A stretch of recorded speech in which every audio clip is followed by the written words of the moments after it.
আমরা মূলত আজকে ইউথেনিহার বাংলাদেশ থেকে এসেছি। ইউথেনিহার বাংলাদেশের আরেকটা ইউনিট হচ্ছে ফোর, যেটা আমাদের ধর্মীয় সম্প্রীতি নিয়ে কাজ করে। এখানে দেখা যাচ্ছে আমাদের গণপতি স্যার যদিও সনাতন ধর্মাবলম্বী, বাট আমরা মুসলিম, আমাদের এখানে ধর্ম বৈষম্যটা নাই।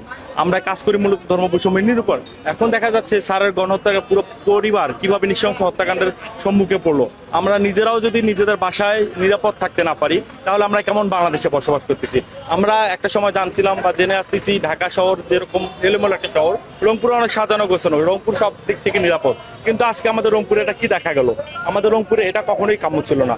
এবং আমাদের যে আপুটা ছিল, যিনি একদম আমাদের কারমাইকেল কলেজে পড়াশোনা করে মাস্টার্স পাস করেছে, সে আপুটাকে নৃশংসভাবে হত্যা করা হলো। যিনি কিনা ভোর রাতেও তার বান্ধবীর সাথে সুন্দর করে চ্যাটিং করছিলেন, তিনি কখনোই জানতেন না এমনটা হবে।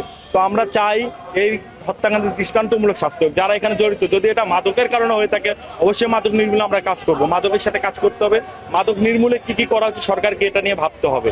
শুধু আমরা আমাদের সামনে স্পিচ দিয়ে গেলাম, কাজ করে গেলাম না, এটা করলে কখনোই হবে না। আমরা চাই সুষ্ঠু বিচারক এবং অপরাধীদের দৃষ্টান্তমূলক শাস্তি হোক। ধন্যবাদ।